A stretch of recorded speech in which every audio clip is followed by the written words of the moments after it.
Dobar dan, ja sam Miroljub Kostić, imam 25 godina, dolazim iz Srbije. Do sada sam igrao u fudbalskom klubu Jagodina. Inače, prve korake sam napravio u fudbalskom klubu Radan iz Lebana, malo mesto. Igram na poziciji zadnjeg veznog igrača.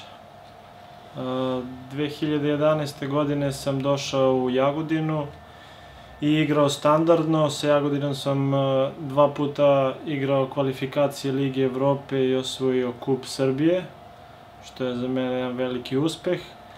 Onda je došlo do malih promena u stručnom štabu, otišao je trener i to nije bilo baš dobro po mene, pa nisam dobio šansu kod novog trenera i tražio sam sam da idem na pozajmicu u drugu ligu da bih igrao, da ne bih gubio 6 meseci da ne igram.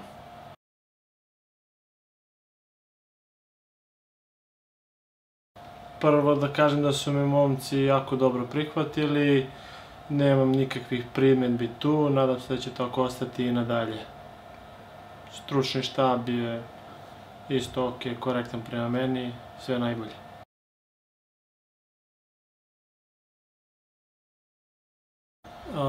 Veoma dobro, ja nisam imao prilike da radim do sad sa njim, ovo mi je prvi put i stvarno sam zadovoljan.